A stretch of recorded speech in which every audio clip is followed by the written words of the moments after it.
안녕하세요. 별PM입니다. 오늘은 안톤 체홉의 단편 소설로 여행을 하려고 합니다. 안톤 체홉은 러시아의 소설가 겸 극작가로 지루한 이야기, 사할린 섬, 갈매기 등 수많은 작품을 써서 사회에 큰 반향을 불러일으킨 작가입니다. 오늘날까지 그의 작품이 널리 사랑을 받고 있는 것은 작품 속에 인간과 근로에 대한 애정을 북돋우어서 밝은 미래에 대한 희망을 심어주기 때문이라고 하죠. 제가 가진 책은 1986년 학원사에서 초판 발행된 책이고요. 값은 1,000원입니다. 포켓용 책처럼 아주 작고 귀여운 책이죠.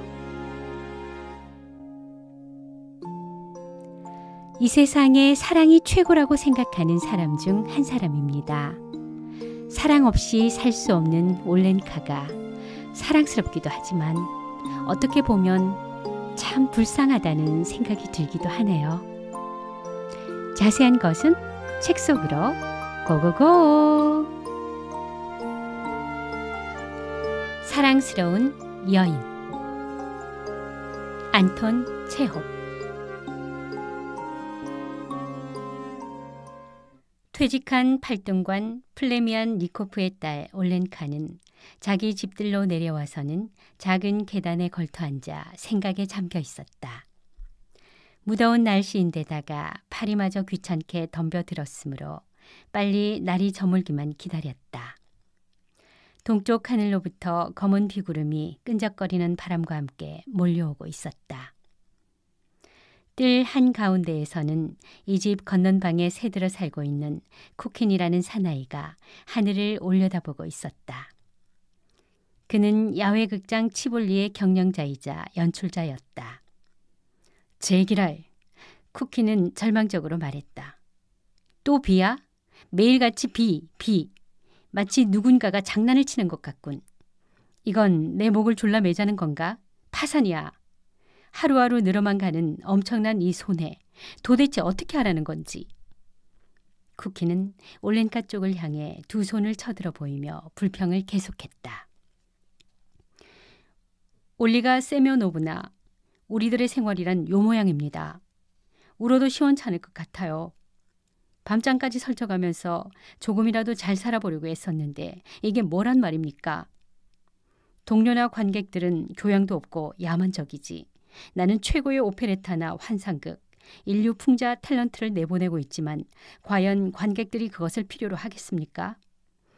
그들이 이런 공연에서 무엇을 이해하겠습니까? 아주 저속한 것이나 상연해야 한단 말입니다. 게다가 날씨조차 이 모양이지 뭡니까? 정말이지 기막힌 일이 어디에 있겠어요. 관객이 모여들지 않아도 나는 사용료를 물어야 하고 배우들에게 급료도 지불해야 해요. 이튿날도 저녁 때가 되자 비구름이 몰려왔다. 쿠키는 신경질적으로 웃으면서 말했다. 허허, 이거 재밌는데? 계속해서 퍼부어라. 야외극장이 물에 잠겨 빠져 죽기라도 했으면 속이 시원하겠다. 어차피 이승했으나 저승했으나 잘 살긴 글렀으니 말이야. 배우들이 고소하겠다면 하라지. 재판이 도대체 뭐란 말인가. 시베리아로 유형이라도 갔으면 속이 시원하겠어. 단두대회라도 올랐으면 하하하하. 올렌카는 아무 말 없이 심각한 표정을 지으며 쿠킨의 이야기를 듣고 있으면서 가끔 눈물을 글썽거렸다. 결국 올렌카는 쿠킨의 불행에 마음이 움직여서 이 사나이를 사랑하게 되었다. 쿠키는 작달막한 키에 몸집은 야위었고 안색은 누렇고 고수머리를 곱게 기르고 있었다. 목소리는 가는 테너였는데 말을 할 때마다 입술을 실룩거리는 버릇이 있었다. 그의 얼굴에는 언제나 긴장의 빛이 감돌고 있었음에도 불구하고 이 사나이는 처녀의 마음에 깊은 참사랑을 불러일으키게 했던 것이다. 올렌카는 항상 누군가를 사랑하지 않고는 못 견디는 여자였다. 전에는 아버지를 사랑했었는데 지금은 병중이었기 때문에 어두운 방 안에서 안락 의자에 앉아 고통스럽게 숨을 몰아쉬고 있었다. 언젠가는 숙모를 사랑한 적도 있었다. 숙모는 브리안스크에서 1년에 2번 정도 찾아올 뿐이었다. 여학교 시절에는 프랑스어 선생을 사랑하기도 했었다. 올렌카는 점잖고 기품이 있으며 정이 많은 여자로서 부드러운 눈동자를 가졌으며 몸은 아주 건강했다. 통통한 장밋빛 뺨이나 검은 점 하나가 있는 부드러운 목덜미, 즐거운 이야기에 귀를 기울일 때 그 얼굴에 떠오르는 티 없는 미소를 보게 되면 사내들은 그거 괜찮게 생겼는걸 하며 웃음을 띠게 되고 여자들은 흡족한 나머지 참을 수 없어 이야기 도중에 올렌카의 손을 잡고 아, 사랑스럽기도 하지 하며 저절로 입을 벌리는 것이었다. 올렌카가 태어날 때부터 살고 있는 이 집은 아버지의 유언장에 그녀의 명의로 되어 있었다. 그녀의 집은 도심지에서 조금 떨어진 집시촌에 있었고 치볼리 야외 극장도 멀지 않았다. 저녁 때부터 밤 늦게까지 야외 극장에서 연주되는 음악 소리와 펑펑 터지는 불꽃 소리가 언제나 들려왔다. 올렌카에게는 그 소리가 쿠킨이 자기 운명과 싸워 최대의 적, 즉 무관심한 관객에게 돌격해 들어가는 소리처럼 들렸다. 올렌카의 마음은 달콤한 고민으로 가득 찼다. 잠을 잘 생각은 아예 하지도 않았다. 새벽녘에 쿠킨이 돌아오면 침실 창문을 똑똑 두드리고는 커튼 사이로 얼굴과 한쪽 어깨만을 내밀며 상냥한 미소를 짓는 것이었다. 쿠킨의 청혼으로 두 사람은 결혼했다. 올렌카의 목덜미와 통통하고 건강한 어깨를 가까이서 보자 쿠키는 손뼉을 치면서 이렇게 말했다. 정말 당신은 사랑스러운 여자야. 쿠키는 행복했다. 그러나 결혼식을 올린 그날 밤에도 비가 내렸기 때문에 그의 얼굴에서는 절망의 빛이 사라지지 않았다. 결혼 후 두 사람은 즐겁게 살았다. 올렌카는 입장권을 팔거나 극장 안의 여러 가지 일을 거들어주기도 했고 장부를 기입하고 급료를 지불하기도 했다. 그녀의 장밋빛 뺨과 사랑스럽고 티 없는 마치 후광과도 같은 미소는 매표구의 창이나 무대 뒤, 매점 등 여러 곳에서 보이곤 했다. 그리고 올렌카는 어느덧 친구와 친지들에게 이 세상에서 제일 멋있는 것, 제일 중요한 것은 연극이며 참된 즐거움을 맛보고 교양이나 휴머니즘을 몸에 배게 하기 위해서는 연극을 보아야 한다고 역설하게 되었다.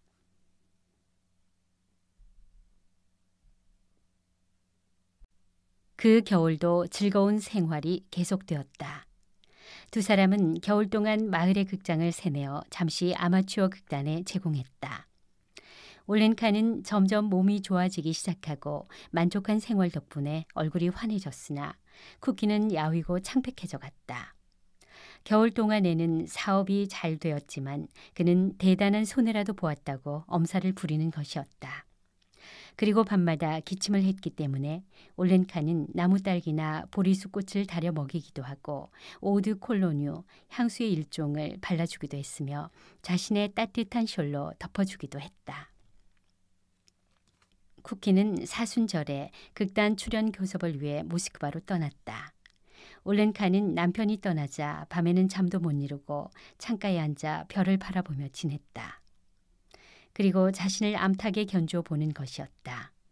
닭장에 수탉이 없으면 암탉들은 겁을 집어먹고 밤이면 잠도 못 자는 것이 아닌가. 쿠킨의 모스크바 체류는 의외로 길어졌다. 부활제 날까지는 돌아오겠다고 한 편지에 치볼리 극장일에 대해 여러 가지 지시가 적혀 있었다. 그런데 부활제 날 일주일 전인 월요일 밤 늦게 갑자기 문을 두드리는 불길한 소리가 울려왔다. 누군가가 나무 문을 두드리고 있었는데 그것도 나무통으로 두드리는지 텅텅텅 하고 울리는 것이었다. 잠이 덜 깬 식모가 물이 질퍽하게 괜 뜰을 맨발로 지나 문을 열러 달려나갔다. 문 좀 열어주세요 하고 누군가가 문 밖에서 굵직하고 거친 목소리로 불렀다. 전보예요. 올렌카는 전에도 몇 번 남편의 전보를 받은 적이 있었으나 이번에는 웬일인지 갑자기 정신이 아찔해졌다. 떨리는 손으로 전보를 받아보니 거기에는 다음과 같은 글이 적혀 있었다. 이반 페트로비치 금일 급사, 지시바람, 화요일 장례. 전보에는 두어자 오자가 있었는데 서명은 오페레타 연출가의 이름으로 되어 있었다. 올렌카는 흐느껴 울기 시작했다. 가엾은 바니치카, 그리운 사람, 왜 나는 당신과 만나게 되었나요? 쿠키는 화요일에 모스크바의 바가니 고보 묘지에 묻혔다. 올렌카는 이튿날 돌아와 자기 방에 들어가자마자 침대에 몸을 던지고는 한길에서나 이웃에서도 들을 수 있을 만큼 큰 소리로 통곡하기 시작했다. 석 달이 지난 어느 날 올렌카는 아직도 상복을 입은 채 난 미사에서 돌아오는 길이었다. 우연히 함께 걷게 된 사람은 역시 교회에서 돌아오는 중이던 바실리 안드레이치 푸스토발로프라는 이웃 사람이었다. 그는 바니카예프라는 목재상의 주인이었다. 밀짚 모자를 쓰고 흰 조끼에 금시계줄을 들이운 그의 모습은 상인이라기보다는 오히려 시골 지주에 가까웠다. 세상 일은 다 미리 정해진 것입니다. 올리가 세면오브나. 하고 심각하고 동정어린 목소리로 말했다. 그러므로 가족 중에 누군가가 세상을 떠났다 하더라도 그것은 신의 섭리일 것이니 우리는 정신을 똑바로 차리고 순종하고 참으며 살아야 합니다. 올렌카를 집 앞까지 데려다 준 다음 그는 작별 인사를 하고 돌아갔다. 그런 후 올렌카에게는 그 사나이의 진실된 목소리가 들렸고 눈을 감으면 그의 검은 수염이 떠오르는 것이었다. 그 사나이는 그녀의 마음속에 자리 잡았던 것이다. 올렌카도 분명히 그 사나이에게 깊은 인상을 주었던 모양이었다.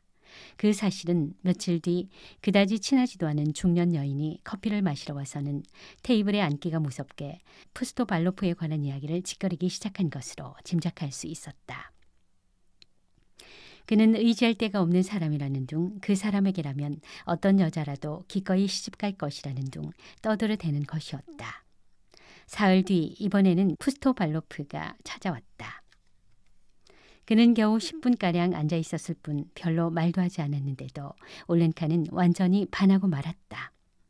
그에게 얼마나 반했는지 마치 열병이라도 걸린 듯 밤새 잠도 자지 못하고 뒤척이다가 아침이 되자 중년 여인에게 사람을 보냈다. 얼마 지나지 않아 약혼이 성립되고 결혼식이 거행되었다. 푸스토발로프와 올렌카는 사이좋게 지냈다. 남편은 점심때까지 목재 하치장에 있다가 이를 보러 외출하곤 했는데 그 후는 올렌카가 맡아 저녁때까지 사무실에 앉아 계산서를 떼고 물건을 발송하곤 했다. 올렌카는 벌써 오래전부터 목재상을 경영해 온 것 같은 기분이 들었고 인생에서 가장 중요하고 또 필요한 것은 제목이라 생각했다. 그래서 각재 통나무, 판자, 기둥, 톱밥 등의 말을 들으면 어쩐지 다정스럽고 감동적으로 느껴지는 것이었다. 밤마다 꿈속에서는 산더미같이 쌓인 판자나 나무 토막, 어딘가 마을 저쪽으로 제목을 운반하는 집마차의 행렬이 나타나곤 했다. 직경 25cm, 길이 8m나 되는 통나무의 연대가 당당하게 목재 하치장으로 들어오거나 통나무와 각재와 판자가 서로 부딪혀서 투명하고 메마른 나무 소리를 내면서 넘어지고 일어서고 하면서 서로 쌓이는 꿈을 꾸었다. 그러다가 올렌카가 놀라 소리를 지르고 깨어나면 푸스토발로프가 다정하게 말을 걸었다.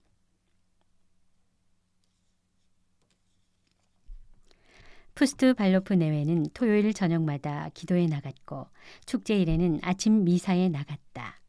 교회에서 돌아올 때는 언제나 사이좋게 감동스런 표정으로 어깨를 나란히 하여 걷곤 했다.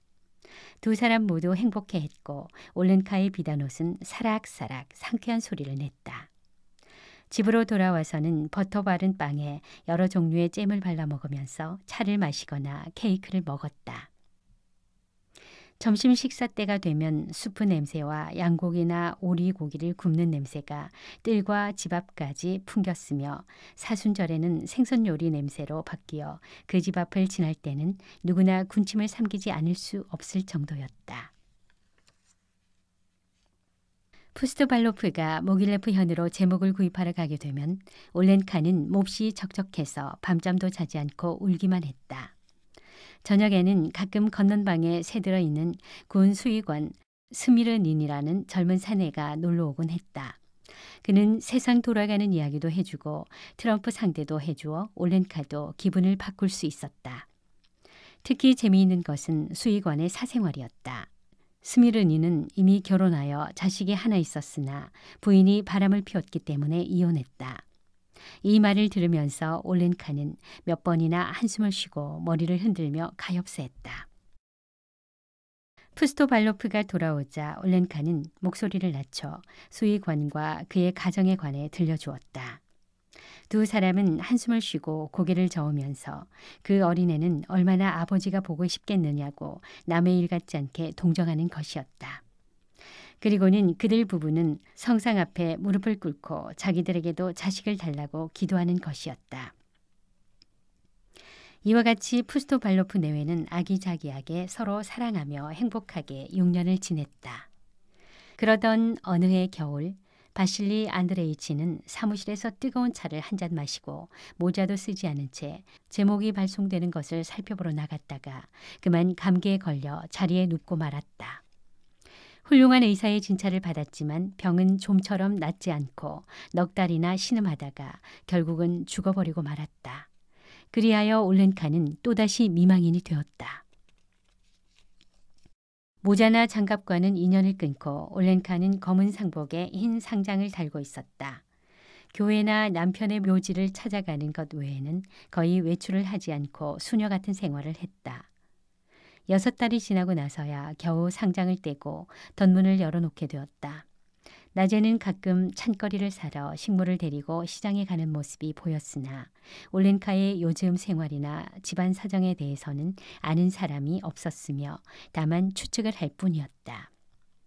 그녀가 뜰 안에서 수의관과 함께 차를 마시고 있다느니 수의관이 그녀에게 신문을 읽어주는 것을 보았다느니 또 우체국에서 어떤 친구를 만난 올렌카가 이런 말을 하더라라는 것이 그 추측의 원천이 되었다.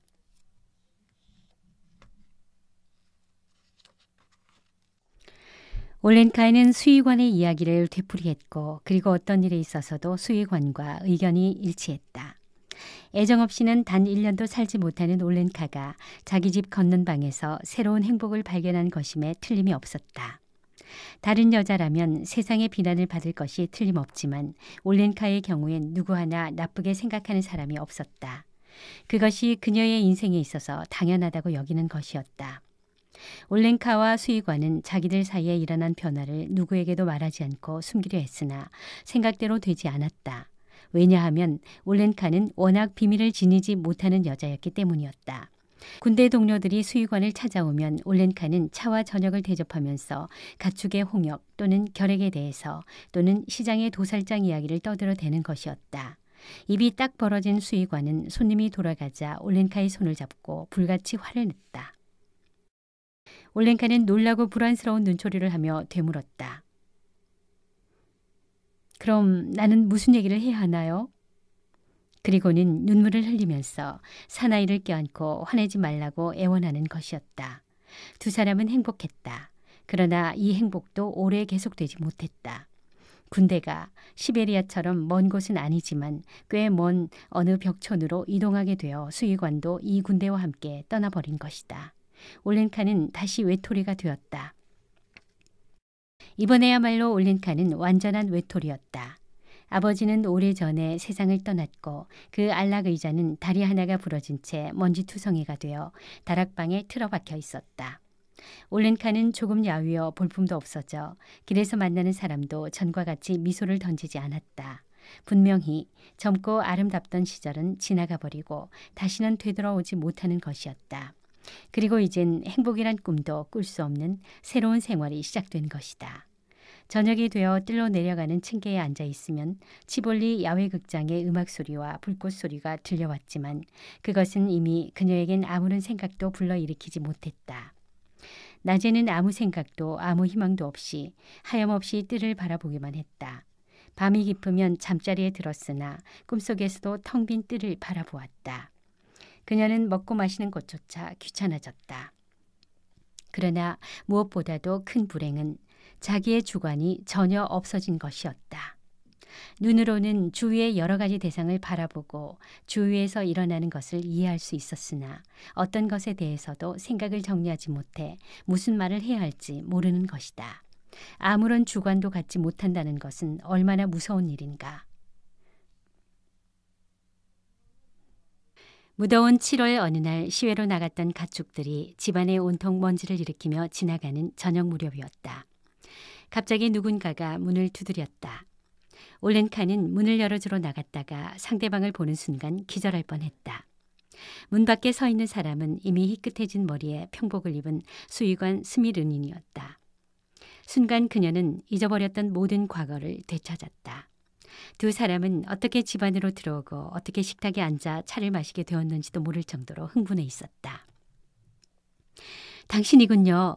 기쁨에 떨면서 올렌카가 속삭였다. 블라지미르 플라토니치, 도대체 어떻게 된 거예요? 여기 정착하려고 수의관이 말했다.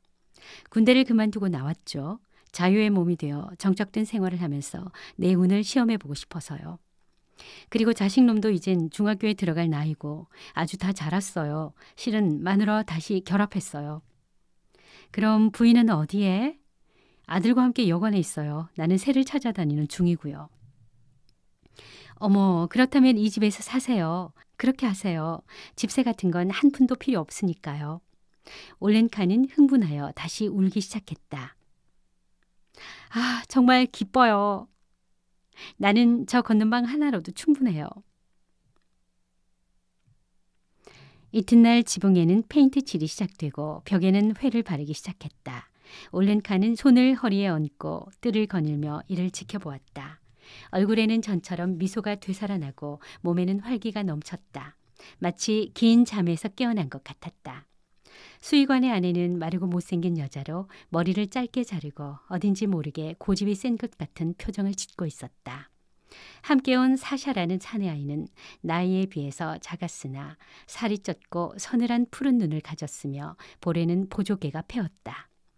소녀는 뜰 안에 들어서자마자 고양이를 쫓아 무섭게 달려가더니 곧이어서 기쁨에 넘친 웃음소리가 들려왔다. 이제야 자기 주견을 갖게 된 올렌카는 저녁을 먹으면서 사샤의 부모와 여러 가지 이야기를 했다. 즉 요즘 아이들은 중학교 공부가 어렵다고 하지만 그래도 고전 교육이 실업 교육보다는 좋다.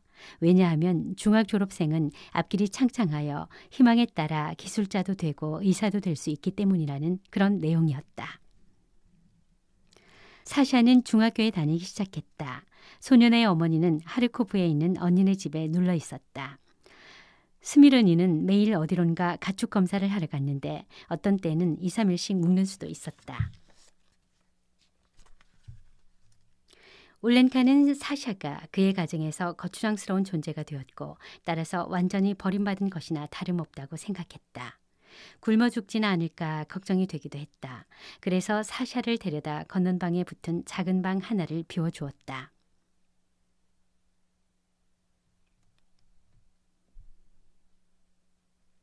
이렇게 사샤가 올렌카에게 와서 살게 된 지도 벌써 6달이 지났다. 올렌카는 매일 아침 소년의 방에 갔다. 소년은 한 손을 얼굴에 대고 숨소리도 내지 않고 잠들어 있었다. 소년이 돌아보면 올렌카는 대추나 캐러멜을 손에 쥐어주었다.